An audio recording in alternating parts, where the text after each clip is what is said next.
So I debated about whether to put this video up for a while because I kind of felt like this isn't a problem that I should suffer with, being a personal trainer, etc.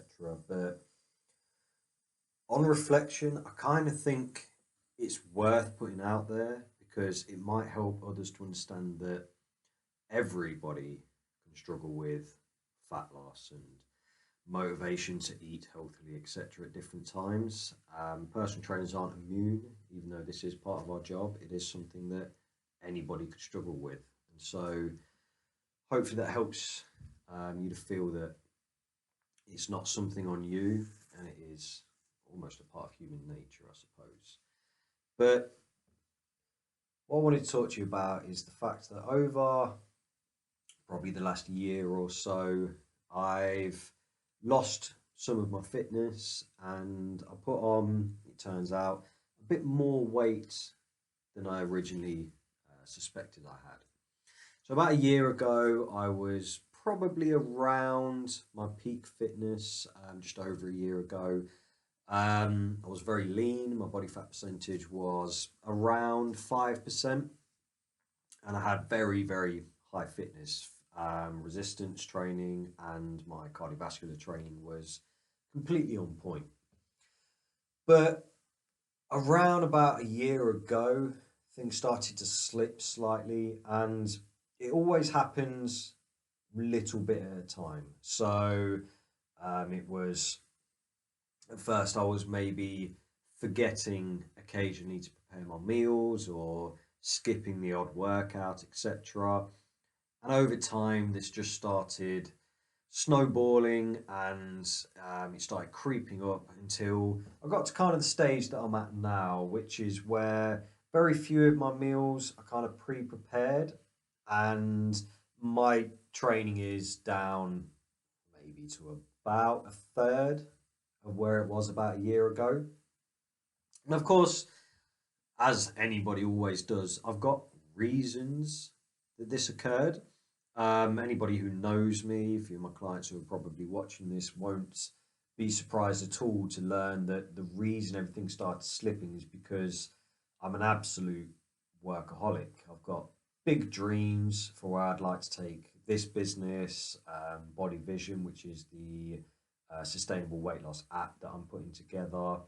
And so been working very hard on trying to get these to where I'd like them to be, and simultaneously working in London at University College London, trying to complete my master's in behaviour change. Now, these shouldn't be excuses because I could have still, with more planning and maybe a bit more prioritization of my fitness and my weight and my health, probably have still stayed on top of these things and not really have lost too much progress in my business and my masters.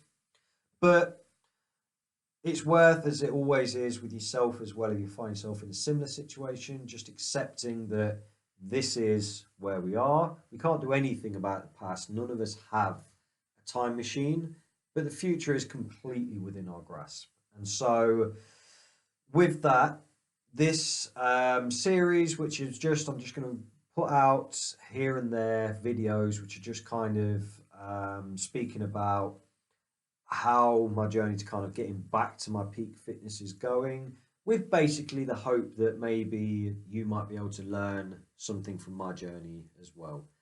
Um, Sat down today and worked out my game plan, and the two main things I think I need to focus on.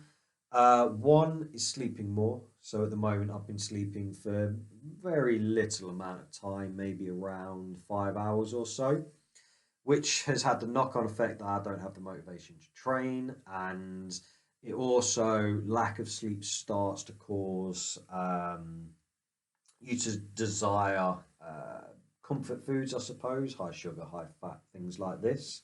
And so that's the knock-on effect that it's had for me, is that I found myself consuming a lot more bread and a lot more cheese, which are really my nutritional vices. So step one is to start trying to sleep a little bit more, at least try for a good 7 hours a night.